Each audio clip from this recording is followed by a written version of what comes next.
There is a habit that can quietly destroy your self-respect.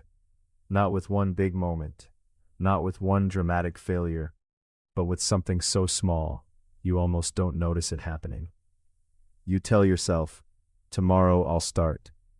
You lie in bed and whisper, tonight I'll stop. You promise yourself you'll wake up early. And then the alarm rings and you turn it off. Nothing dramatic happens. Nobody sees. Nobody's disappointed but you. The world keeps moving, exactly as it did yesterday. But somewhere inside your chest, something quietly shifts. Because your mind was listening. It heard you make the promise, and it just watched you break it. And now it knows something about you that you don't say out loud. I can't fully trust what I tell myself. And this is why self-respect is deeper than confidence. Confidence is believing you can do something. Self-respect is knowing that when you give yourself your word, you mean it. You don't need to become extremely disciplined overnight. You don't need a perfect morning routine, and you don't need to completely change your life. There's something much smaller you can do. But before I show you what it is, you need to understand why breaking small promises to yourself can become such a big problem. Because the problem isn't the promise. It's what your brain learns every time you break it. Imagine a man named Daniel. Not someone falling apart. Not someone in crisis. Just an ordinary person living an ordinary week. Every Sunday night, Daniel sat at his kitchen table with a notebook, and for a few minutes, he felt something close to hope. He wrote it all down. Wake up at 6. Work out, read, finish the project, less time on the phone. For those few minutes, he could already picture the version of himself he wanted to become. Monday, 6 a.m. The alarm cuts through the dark room. Daniel opens his eyes. His body feels heavy. The bed is warm, and outside everything is still cold and gray. His hand finds the phone before his mind even decides anything. Snooze. Just 10 more minutes. 10 becomes 30. He tells himself, calmly, almost gently, I'll make up for it tomorrow. That evening, gym clothes still folded in a bag by the door. He looks at them once, looks away. Work was heavy today. Tomorrow. Later, an important task waits half-finished on his laptop screen. He means to start. He really does. He opens his phone instead. Just for a minute, he tells himself. One video becomes another. The room gets darker. An hour is just gone. And before sleep, lying in the same bed where the day began, he makes the same promise again. Tomorrow will be different. This isn't a story about someone lazy. It's not a story about someone who doesn't care. It's the story of someone who cares so much that the gap between who he wants to be and what he actually does has started to feel unbearable to look at directly. And so, quietly, without ever deciding to, Daniel stopped fully believing his own plans. He'd still write them, he'd still say the words, but some part of him had already started expecting Monday to lose. Here's what's actually happening underneath. Your brain doesn't just listen to what other people say about you. It listens to what you say to yourself. And more importantly, it watches whether your actions agree. Every broken promise doesn't disappear. It gets filed away as evidence. Not evidence that you're lazy, not evidence that you're weak.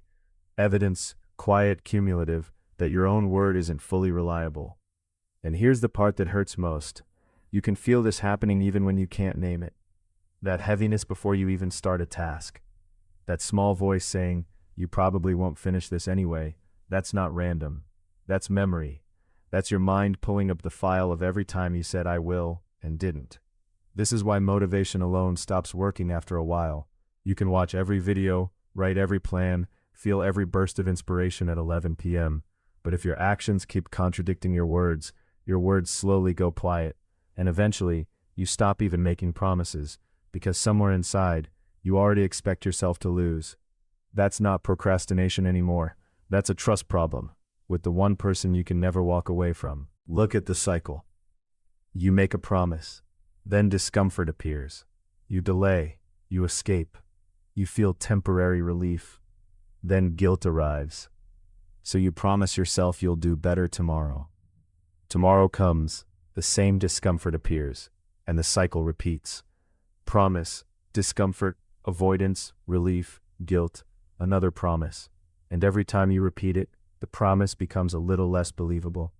This is why someone can know exactly what they should do and still struggle to do it. The problem isn't always a lack of knowledge. Sometimes they've stopped believing their own instructions. But stop here for a second, because right now there's a very real chance you're already planning to fix this the wrong way. You're already thinking about tomorrow morning, about the new routine, the 5 new habits, the clean slate. Don't do that, because if you make 10 promises tomorrow and break 9 of them by lunchtime, you haven't fixed anything. You've just given your mind 10 more pieces of evidence that you can't trust yourself in one single day. That's not a comeback. That's the same wound, cut 9 more times. You don't need a bigger promise. You need one you can actually survive. So here's what actually rebuilds it. Not motivation. Not a bigger plan. Proof.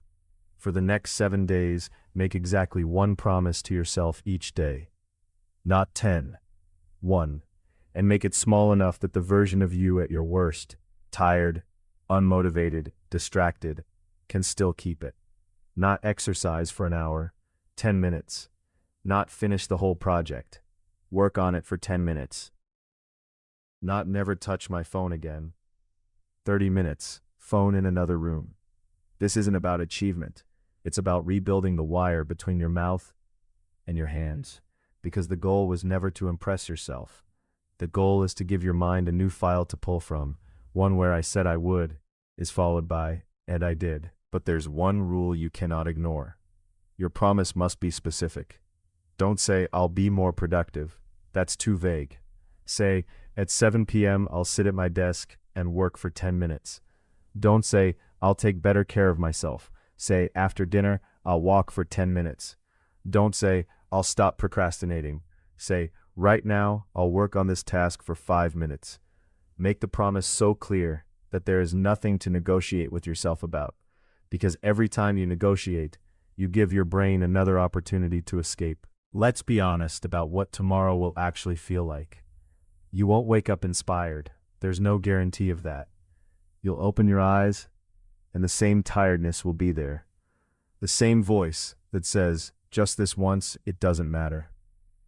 And that morning, the boring one, the one where nothing about you feels ready, that's the one that actually counts. Because anyone can keep a promise when they feel like it, that takes nothing. The version of you that gets out of bed anyway, does the 10 minutes without wanting to, without feeling proud, without any music playing in the background like it does in the videos. That version just did something most people never do. He didn't feel different, he just did it. And that's the whole point. Nobody claps, nothing about your life visibly changes that day. But somewhere quiet, underneath everything, a single line gets rewritten. I said I would, and I did. Do it again the next day, it won't feel meaningful then either. Do it again after that. At some point, not because of one big moment, but because of many small, unremarkable ones, you stop needing to convince yourself. This is how self-respect actually gets rebuilt. Not in the moments you feel strong, in the moments you don't. And you keep the promise anyway. You'll still have bad days. You might still break a promise here and there. The difference is what you do next. The old pattern, one broken promise becomes proof you're hopeless. So you stop trying.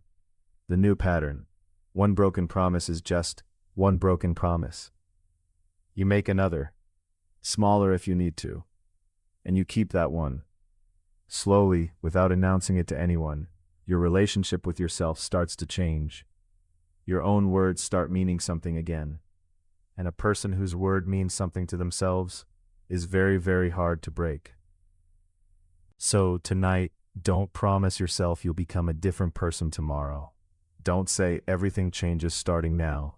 Choose one thing, something small, something specific, something you can actually finish before your head hits the pillow tomorrow night. Then keep it. Because the person you become isn't built in the big declarations. It's built in the small, unglamorous moments no one else will ever see. Where you told yourself something quietly, and then you did it anyway. Maybe the strongest thing you'll ever say to yourself isn't, I can do anything. Maybe it's just, when I give myself my word, I keep it. Don't just listen to this. Test it. Choose one small promise tonight. Keep it tomorrow. Then do it again. Because mental strength isn't built by making bigger promises. It's built by keeping the small ones. This is LT Insight. Keep your word.